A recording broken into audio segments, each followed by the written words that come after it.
त्याच्यामुळे भाऊ तुम्ही काय काळजी करू नका, दुधाच्या भावाचं मी बघते सगळं, काय प्रॉब्लेम नाही। आणि इंदापूरमध्ये आज नंतर दुधाच्या भावाला तुम्हाला आम्ही काहीही कमी पडू देणार नाही, हा शब्द तुम्हाला मी आधी। त्याचबरोबर आरक्षणाचा एक महत्वाचा विषय, मराठा, धनगर, लिंगायत, मुस्लिम आणि भटक्या विमुक्त समाजाच्या आरक्षणाचा महत्वाचा प्रश्न आहे। अहो, आमच्या घराच्या बाहेर येऊन धनगर समाजाला आरक्षण देऊ असं देवा भाऊ म्हणले होते ना। 10 वर्ष झाली धनगर समाजाला आरक्षण मिळालं का? आज हे सगळे आहेत ना तिकडे, अहो रडायचं असेल तर आरक्षणासाठी रडा, कॉन्ट्रॅक्टरसाठी कशाला रडताय? आणि काय रेकॉर्डिंग मी कधी बोलणार नव्हते, अस्वस्थ करणार होता माझ्या 3 इलेक्शनला त्यांनी काम केलेले, ते विसरले असतील तरी मी नाही उपकार विसरत। पण एक गोष्ट अस्वस्थ करणारी होती की कॉन्ट्रॅक्टर कडून पैसे घेईन पण गाडी घेणार नाही, हे शोभतं का? आम्ही स्वाभिमानी मराठी माणसं होत ना, तुझी गाडी नको ना तुझा पैसा नको, आम्हाला बिन गड्ड्याचा रस्ता करून दे, इंदापूरला बास आहे आम्हाला। त्याच्यामुळे कॉन्ट्रॅक्टर आणि असले आपल्याला उद्योग नको, आणि हे मोडून काढण्यासाठी या व्यासपीठावर उपस्थित असलेले राष्ट्रवादी शरदचंद्रजी पवार पक्षाचे उपस्थित सर्व सन्मान्य पदाधिकारी, उद्धव बाळासाहेब ठाकरे या पक्षाचे सर्व सन्मान्य पदाधिकारी, अखिल भारतीय काँग्रेस पक्षाचे उपस्थित सर्व पदाधिकारी, आप पक्षाचे सर्व पदाधिकारी, इतर सर्व आरपीआय वगैरे आमचे सगळे मित्र पक्ष, या सगळ्या पक्षाचे उपस्थित पदाधिकारी आणि एवढ्या प्रचंड संख्येने जमलेले, ते खरं लिहितात, ते तालुक्याचा खरा अचूक अंदाज सांगतात आणि तो तुमच्या बाजूला नाही, म्हणून ते पेड न्यूज झाले का? 23 तारखेला या तालुक्यातली जनता दाखवून देईल की पवार साहेबांचा उमेदवार महाराष्ट्राच्या विधानसभेमध्ये गेल्याशिवाय राहणार नाही, ही आपल्या सगळ्यांची या ठिकाणी खात्री आहे। मी आदरणीय साहेबांचं मनापासून स्वागत करतो, सुप्रियाताईंचं मनापासून अभिनंदन करतो, कारण या इंदापूर तालुक्यामध्ये आमच्यावर जे संस्कार घडले ते आदरणीय भाऊंचे संस्कार घडले, आदरणीय घोलप साहेबांचे संस्कार घडले, आदरणीय पवार साहेबांनी 60-65 वर्ष एक राजकीय भूमिका घेऊन कार्यकर्ते तयार केले आणि आज 4-4 पिढ्या झालं तरी आपण गुन्ह्या गोविंदानं या मतदारसंघामध्ये सगळ्या जाती धर्मांच्या लोकांना घेऊन आपण काम करतोय। साहेब, गेल्या 2 महिन्यापासून आम्ही ज्या गावागावामध्ये जायचो, वाड्या वस्त्यावर जायचो, साहेब सगळे कार्यकर्ते भेटायचे, तरुण मुलं भेटायची, महिला वर्ग भेटायचा, शेतकरी भेटायचा आणि त्याच्यासमोर 2च प्रश्न असायचे। ते पहिल्या आवाजात म्हणायचे, भाऊ आम्हाला तुम्ही पाहिजे, आणि दुसऱ्या आवाजात म्हणायचे तुम्ही पवार साहेबांच्या बरोबर आम्हाला दोघंही पाहिजे. मग या सगळ्या कार्यकर्त्यांनी आग्रह धरला की साहेब आपल्याला पवार साहेबांच्या बरोबर जावं लागेल. आणि साहेब आपण तर मी जसं राजकारणामध्ये आलो, जसं पदाधिकारी झालो, तसं ज्या ज्या वेळेस तुमची आणि माझी भेट व्हायची, तुम्ही मला चर्चेला बोलवायचा, त्यावेळेस कुठेतरी बाबा हा मुलगा काहीतरी करू शकतो, काहीतरी ह्याच्यामध्ये काम करण्याची एक क्षमता आहे. आणि म्हणून जरी काय या त्या निमित्तानं जरी पक्षाची विचारधारणा आपली जरी वेगळी असली तरी साहेबांनी तो मनामध्ये कधी प्रश्न ठेवला नाही.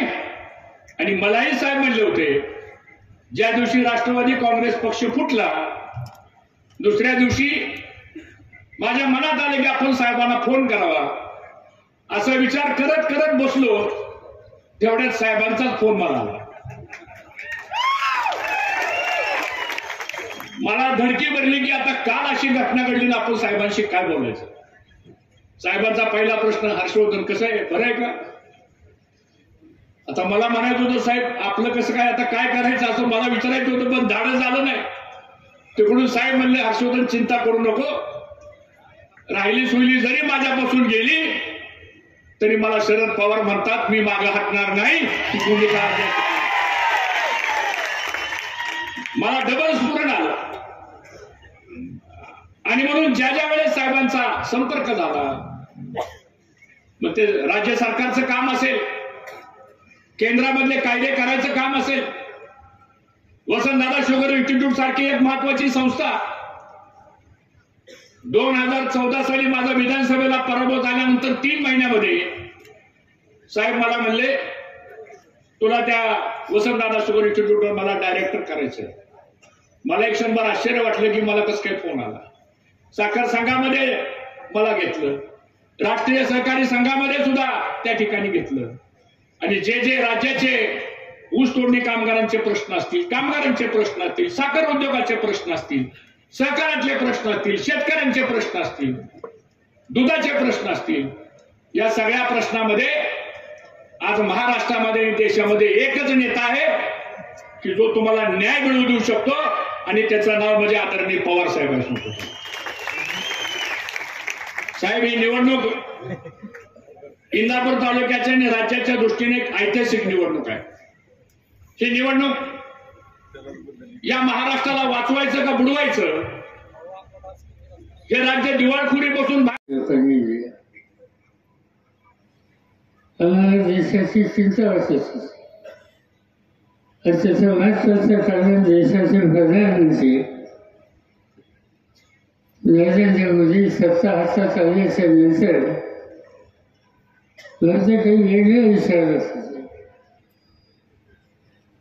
त्यांच्या मनामध्ये डॉक्टर बाबासाहेब आंबेडकरांनी जी घटना दिली आणि त्या घटनेवर हा देश हा एकसंघ आहे,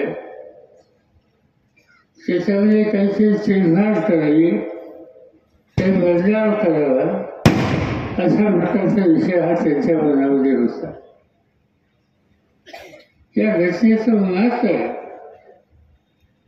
आज हा देश इतके एकसंघ आहे, त्याचं महत्वाचं कारण डॉक्टर बाबासाहेब आंबेडकर आणि त्यांनी दिलेली घटना. त्यांनी हिंदुस्थानचा नकाशा निर्देशावर आणला. काय चित्र दिसतं, पाकिस्तान दिसतं.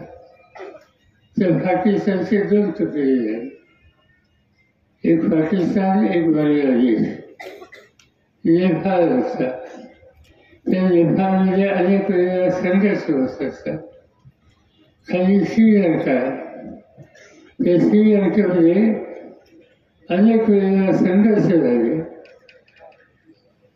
काही भाग खुसला, देश एकसंघ झाल्याची परिस्थिती अतिशय चिंताजनक झाली. आणि बांगलादेश, त्या बांगलादेशमध्ये सुद्धा तिथे राष्ट्रपती त्यांची हत्या करण्यात आली आणि देश लष्कराने ताब्यात घेतला. अनेक ठिकाणी आपण बघतो, पाकिस्तानमध्ये लष्कर होतं, नेपाळमध्ये लष्कर होतं, श्रीलंकेमध्ये लष्कर असतं, बांगलादेशमध्ये लष्कर असतं, पण हे भारतामध्ये लष्कराने देशाचा कारभार घेतला असं कधी सिद्ध झालं नाही. इथला कारभार लोकांच्या हातामध्ये आला आणि त्या लोकांचं वैशिष्ट्य आंबेडकरांनी सांगितलेलं की रोजगार हमीच्या कामात जाणारा माणूस त्यालाही एक मत आहे आणि चाचांच्या घराचा कोणी तरुण आहे त्यालाही एक मत आहे. हे या संविधानाचं वैशिष्ट्य आहे आणि त्या संविधानाला धक्का लावला. हे सूत्र घेऊन प्रधानमंत्री जात होते त्याला अमर राहण्याचा निर्णय आम्ही या देशाच्या अनेक राजकीय नेत्यांनी बसून घेतला. अनेक लोकांनी एकत्र आलं. मी स्वतः होतो, सोनिया गांधी होत्या, राहुल गांधी होते, कर्नाटकचे मुख्यमंत्री, तामिळनाडूचे मुख्यमंत्री, केरळचे मुख्यमंत्री, पश्चिम बंगालच्या ममता बॅनर्जी मुख्यमंत्री, या सगळ्यांना एकत्रित केलं. आणि हे सर्व काही झालं तर घटनेला धक्का लागून द्यायचा नाही. आणि तो लागून द्यायचा नसेल तर काही झालं तर उद्याच्या निवडणुकीमध्ये मोदींना 400 जागा पाहिजे, त्या 400 जागा मिळून द्यायच्या नाही. निवडणुकीला आलं तुम्हा लोकांच्या आणि तुम्हा लोकांना धन्यवाद द्यायला पाहिजे. तुम्ही मोठ्या मताने आम्हाला लोकांच्या प्रतिनिधी निवडून दिले. या मतदारसंघामध्ये सुप्रिया चौथ्यांदा उभी राहिली. तुम्ही लोकांनी मोठ्या भावनावर तिला शक्ती दिली आणि देशाच्या फाळणीमध्ये फसून गेले. महाराष्ट्रामध्ये 48 खासदारांच्या जागा त्याच्या 30-31 जागा जिंकल्या गेल्या आणि त्याच्या 100% श्रेय महाराष्ट्राच्या कानाकोपऱ्यात राहणाऱ्या तुमच्यासारख्या कोट्यावधी जनतेला आहे. त्यामुळे ते घडू शकले. निवडणूक झाली, आता विधानसभेची निवडणूक. राज्य नीट रस्त्या आणायचे हा आमची भावना. आज राज्याची अवस्था चिंताजनक आहे. केंद्र सरकार त्याचा एक अर्थ विभाग नावाचा विभाग असतो आणि त्या आर्थिक विभागाच्या वतीने सर्व देशाची पाहणी करतात. त्याच्यामध्ये पहिला निकाल हा घेतात की या देशामध्ये प्रत्येक माणसाचा दैनंदिन उत्पन्नावर कोणत्या राज्याचा कितवा नंबर आहे. 6 मुख्यमंत्री होते यशवंतरावजी, तेव्हापासून महाराष्ट्राचा नंबर देशात नेहमी पाहिला. महाराष्ट्र कधी दुसऱ्या नंबरवर गेला नाही. फडणवीसांचं राज्य आलं, भाजपवाल्यांचं राज्य आलं, पहिल्या नंबरवरनं आम्ही 11व्या नंबरवर गेलो.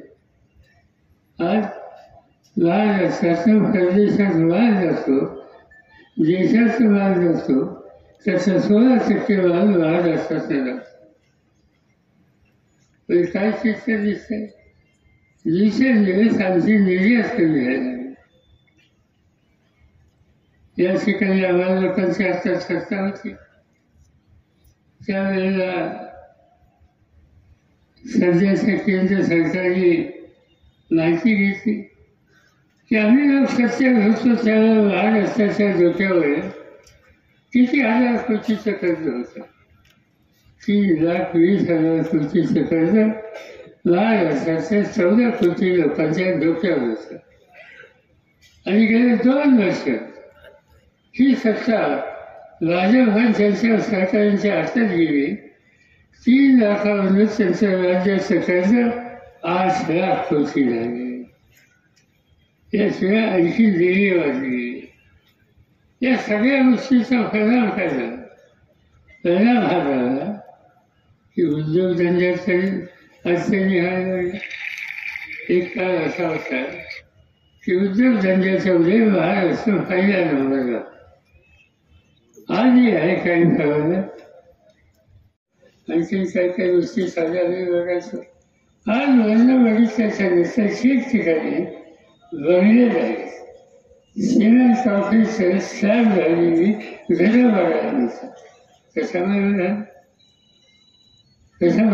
या संस्थांची आम्हा लोकांच्या सत्ता असताना अनेक कार्यक्रम आम्ही लोकांनी हातात घेतले. उजनीसारखं जयंतीच्या वेळेला बांधलं, चव्हाणसारखा प्रधानमंत्री होता आणि त्यांच्या नेतृत्वाखाली त्या कार्यक्रमाला मी हजर होतो. तिथं उजनीचं जयंत आलं, लाख वर्ष आलं.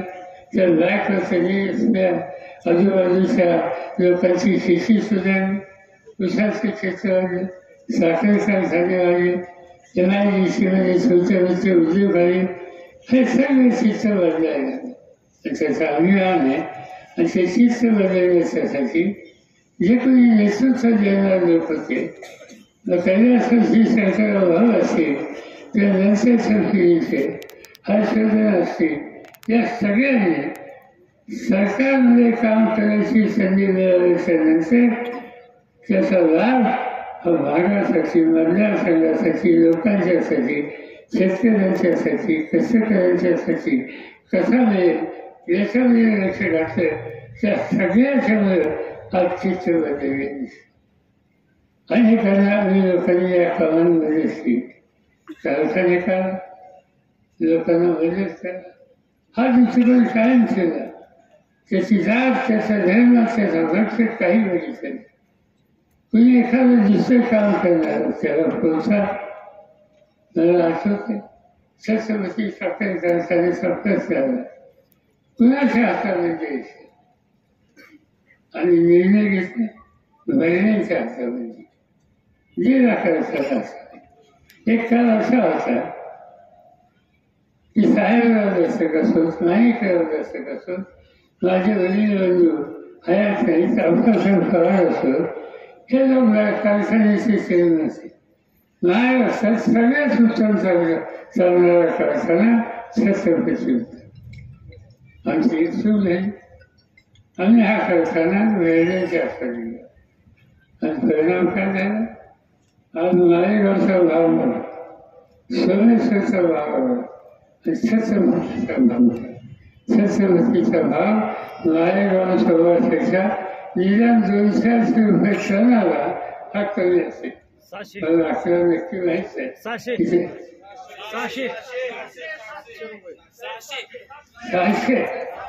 600 रुपये कमी भाव तुम्ही घेता, होय का नाही?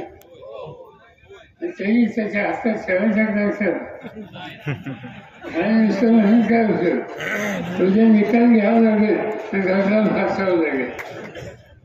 अशी संस्था चालवणार आहे. हा दृष्टिकोन योग्य नसते. अनेक गोष्टींनी मदत केली. ते धंदा करायचा. त्यानंतर आता बोगद्याचं काम चाललंय, लाकडी लिंबोडीचं काम साहेब आता सुरू झालंय. त्याला निधी द्यावा लागेल आपल्याला. तर एक आम्ही प्रोजेक्ट रिपोर्ट साहेब बनवतो 1 महिन्यामध्ये. आपण 1 तास फक्त वेळ द्या साहेब निकाल झाल्यानंतर. आणि एकदा बसू आपण 5 वर्षामध्ये. पहिल्या वर्षात काय करणार आम्ही, जे इन्स्टंट काम करावं लागेल शेतकऱ्यांच्या पाण्याकरता ते आपण करू. 2 वर्षामध्ये काय करणार, 3 वर्षामध्ये काय करणार, आणि एखाद्या कामाला जर 5 वर्ष लागणार असतील तर ते काम आपण काय करणार, असा एक मास्टर प्लॅन शेतीचा आणि पिण्याचा पाण्याचा आपण करू. मी साहेबाच्या वतीने आपल्याला ग्वाही देतो, उद्याची 5 वर्ष हर्षवर्धन पाटील आमदार झाल्यानंतर पुढच्या 4 पिढ्याचा शेतीचा पाण्याचा प्रश्न सोडवल्याशिवाय आम्ही स्वस्त बसणार नाही, ही खात्री मला आपल्याला या ठिकाणी द्यायची. दुसरा प्रश्न साहेब तरुणांच्या बेरोजगारीचा आहे साहेब. MIDC आहे इथं मोठी साहेब, तिथं सगळी खंडणी चालली, तिथं सगळा मलिदा चाललाय. चांगले चांगले उद्योग आले, कल्याणीचा उद्योग आणला साहेब, तो निघून गेला. हे सगळे उद्योगपती साहेब आपल्याशी पण त्यांचे संबंध चांगले आहेत. 1-2 असे मोठे प्रोजेक्ट जर साहेब तुम्ही दिले आम्हाला, तर मला असं वाटतं किमान 10,000 युवकांना रोजगार देण्याची जबाबदारी सुद्धा पुढच्या 5 वर्षामध्ये मित्रांनो आपण या ठिकाणी करणार आहे. साहेब इथं शेतकरी ऊस पिकवतो, कारखानदारी आहे. काल तुम्ही संसरला आला, खूप बरं वाटलं साहेब. संसरला साहेब बऱ्याच वर्षानंतर आले आणि बोलता बोलता म्हणले, याच संसरच्या कुस्तीच्या मैदानामध्ये लहानपणी मी कुस्ती खेळलो आणि समोरच्या पैलवानाचा पराभव केला. तसं साहेब आता आजची कुस्ती आहे, तुम्ही नुसता हात असा वर करा, निकाली कुस्ती लागल्याशिवाय राहणार नाही तो या ठिकाणी. आणि म्हणून हॉर्टिकल्चर साहेब मोठ्या प्रमाणात आहे. साहेब तुम्ही मुख्यमंत्री असताना काय 2 धाडसी निर्णय केले. तुम्ही 78 साली मुख्यमंत्री झाला, आम्ही 9वी 10वीला असू त्यावेळेस सांगतो साहेब. तुम्ही हॉटस्पॉटवर वीज द्यायचा निर्णय घेतला, काय कल्पना होती त्यावेळेस साहेब. दुसरा निर्णय साहेब, रोजगार हमीमध्ये आपण फळबाग लागवडीचा कार्यक्रम केला. एखादा माणूस आजारी पडला तर त्याला एक मोसंबी मिळायची नाही तिथं आपल्याला. आता चौकात गाडी उभं राहिली की अशा गाड्याच्या गाडी असतात फळबागाच्या सांगतो. कुणामुळे झालं? साहेबांच्यामुळे झालं. आणि आज अनुदान दिलं, रोजगार हमीचा पैसा चांगल्या कामासाठी लागला. साहेब हॉर्टिकल्चर आमच्या तालुक्यात वाढतंय. द्राक्षी आहे, ड्रॅगन फ्रूट आहे, पेरू आहे, आवळा आहे, सीताफळ आहे, केळी आहे. त्याच्यावर साहेब उद्योग आपल्याला करावे लागतील. साहेब आम्ही एक वायनरी काढलेली आहे, तिथं 20 एकर जागा आहे साहेब.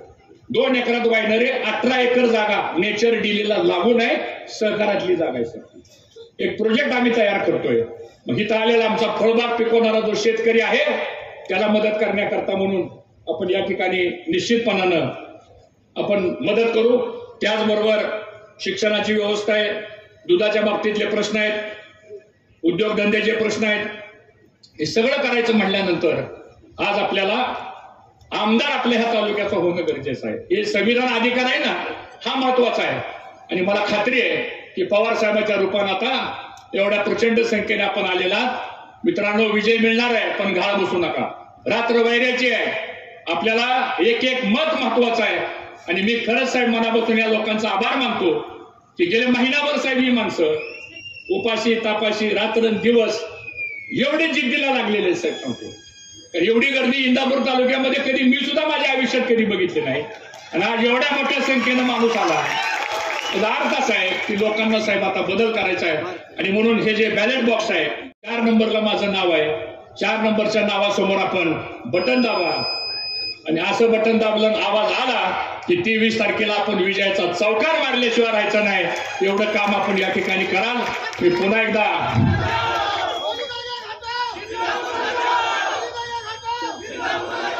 मलिदा गँग 23 तारखेचा निकाल लागू द्या. 1 मिनिट. 23 तारखेचा निकाल लागू द्या. 1 महिन्यामध्ये तुम्हाला ह्या तालुक्याचं प्रशासन कसं सुधारायचंय ती जबाबदारी हर्षवर्धन पाटील स्वीकारायला तयार आहे, हे या ठिकाणी आपल्याला सांगतो. पुन्हा एकदा साहेब आपण आलात, आपलं मनापासून स्वागत करतो. आणि आपल्या सगळ्यांच्या वतीनं मी साहेबाला विनंती करतो की आपण मार्गदर्शन करावं. जय हिंद, जय भारत. काय करणारे इतर सगळे पक्ष, कम्युनिस्ट पार्टी, आप, शेतकरी कामगार पक्ष, या सगळ्यांची प्रतिनिधी आणि हजारांच्या संख्येने उपस्थित असलेले गुजरातच्या लोकांची तुमच्यावरची, गुजरातच्या उद्योगपतींची तुमच्यावर काय आहे. त्या मदतीचा एक फोन उचलला गुजरातच्या एका मोठ्या उद्योजकाला आणि सांगितलं की महिला आमच्याकडचे शेतकरी आहेत, त्यांच्या पुढच्या पिढीला आणि त्यांना वाहतुकीच्या धंद्यात काम करायची इच्छा आहे, मदत कर. की कल्याणकारी त्यांचं निवडणुकीला बनायचं परत जिल्हा परिषदेला पाठवणे की महाराष्ट्राच्या विधानसभेत पाठवायची इच्छा मागली आणि तिथं केलं. वंचित घ्यायचा प्रश्नाला राष्ट्रवादीकडे, राष्ट्रवादीच्या माणसांचे निकाल मी घेत होतो पक्षाचा दिसून केलं. म्हणजे सगळं दिलं आणि प्रसंगाला तर म्हणजे कुठे गेलं असं पक्षात निघून गेलं. ती कशी व्हायचं जर नाही सध्या फाशीला करणार नाही, 7 वळवायचं. संकटे येतात, अडचणी येतात आणि त्याच्यावर मात करून उभं राहायचं आणि वाघाच्या देशाचं जीवन सुधारेल यासाठी कष्ट करायचं. याला म्हणतात नेतृत्व. म्हणजे नेतृत्व खोचं नेतृत्व निघाल, रुपया खोचा निघाला. आणि खोचा निकाल असेल, रुपया खोचा असेल तर मिळून चालणार नाही. उद्याच्या निवडणुकीच निकाल घ्यावा लागेल. काय निकाल घ्यायचा? नुसतं फागायचं नाही, फागायचं फागायचं फागायचं. हा निकाल तुम्ही घ्या. शिक्षणातले मी खात्री देतो जिल्हाभर तालुक्याचं चित्र बदलेल पण महाराष्ट्रामध्ये या प्रवृत्तीचे जे जे लोक आहेत त्या सगळ्यांना दूर करण्याच्या मुद्द्याची भूमिका ही आपल्याला घ्यावी लागली. मी महाराष्ट्राच्या कानाकोपऱ्यात येतो. 15 दिवस झाले आणि सारखा वाढला कधी गेले नाही. चंद्रपूरपासून सुरुवात केली, नागपूरला गेलो, वर्ध्याला तिथून गेलो, अमरावतीला गेलो, अकोल्याला गेलो, बुलढाण्याला गेलो, तिथे नांदेडला गेलो, नांदेडवरला बीडला गेलो, बीडवरला शेजारी उस्मानाबादला गेलो, त्याच्यानंतर औरंगाबादला गेलो, औरंगाबादला नाशिक, नाशिकवरनं पुणे जिल्हा, नाशिकवरनं शेजारचा ठाणे जिल्हा, ठाणे जिल्ह्यावरनं खाली कोकणामध्ये, त्याच्यानंतरच्या दौऱ्यामध्ये तुमच्या अलिबागांच्या भागामध्ये गेलो, तिथून खाली रत्नागिरीपर्यंत गेलो आणि तिथून कोल्हापूरला जाऊन सांगली, सातारा, सोलापूर असं करून आज मी इथं आलेले. मी सगळीकडे बघतो की लोकांना बदल पाहिजे. लोक असं म्हणतात की आम्हाला बदल पाहिजे, परिवर्तन पाहिजे. चुकीच्या लोकांच्या हा लोकांच्या हातात सत्ता आहे, त्यांच्या हातात तीच आहे आणि ते जनतेची मागणी आहे. लोकशाहीमध्ये जनतेच्या मागणीचा नेतृत्वाने आदर करायचा आणि तो आदर करण्यासाठी जनतेकडे मागणी करायची असते आणि त्या मागणीच्यासाठी आज मी इंदापूरला आलेले आहे. या मागणीला तुम्ही साथ द्या. हर्षवर्धन खात्यानं मोठ्या मताने निवडून द्या. मी त्याला खात्री मोठं बदल होईल. हर्षवर्धन खाती वेगळ्या पक्षात होते, मी वेगळ्या पक्षात होते, पण महाराष्ट्राच्या हिताचा विषय द्यायला द्यायचा तेव्हा आम्ही दोघांनी कधी राजकारण आणलेलं नाही. त्याचा उल्लेख त्यांनी केला की या देशाची ऊस संशोधनाची सगळ्यात मोठी संस्था वसंतदादा शुगर इन्स्टिट्यूट, त्याचा अध्यक्ष मी आहे. त्या कमिटीमध्ये हर्षवर्धन आहे. अनेक वेळेला ऊस उत्पादकांच्या प्रश्नाची चर्चा आम्ही करतो. त्याच्या खोल्यात वसंतदादा इन्स्टिट्यूट नागेची शाखा, आज त्याची शाखा आणि जालन्याला महाराष्ट्राच्या शेतकऱ्यांना मदत करतो. त्याच्यानंतर कृषी शाखा आणि नागपूर सर्व आणि ते उघडण्याच्यासाठी जागा कृषी योग्य कसं करता येईल याचा विचार करायचा होता. आणि हर्षवर्धनला सांगितलं की तुम्ही हा 2-3 अधिकाऱ्यांना नागपूरला जा, एखादी स्थिती बघा, ते काय करता येईल ते मार्गदर्शन करा. त्याचा निर्णय त्यांनी घेतला आणि हे बघितलं पक्षात. आणि मला आनंद आहे की त्यांनी पक्षाची अशी भूमिका घेतली आणि प्रत्येक गोष्टीत साथ दिली. आज आणखी एका गोष्टीचा मला आनंद आहे. सगळ्या देशामध्ये हिंदुस्थानात सरकारी साखर कारखाना एक संस्था, अनेक वर्षाची संस्था, मी त्याचा पदाधिकारी नव्हतो, तर माझ्या सगळ्या तिचं काम चाललं. म्हणजे तरी अध्यक्षपदाची जागा रिक्त आहे. जांजेगावकर म्हणून महाराष्ट्राचे एक सरकारी ते अध्यक्ष होते. त्याचा कालावधी संस्था. महाराष्ट्र पोलीस न्यूज 24 साठी नीरा नरसिंहपूर प्रतिनिधी बाळासाहेब सुतार. अशाच नवीन अपडेटसाठी आता सबस्क्राईब करा महाराष्ट्र पोलीस न्यूज 24 या न्यूज चॅनलला. व्हिडिओ आवडला असेल तर लाईक, शेअर आणि कमेंट करायला विसरू नका. धन्यवाद.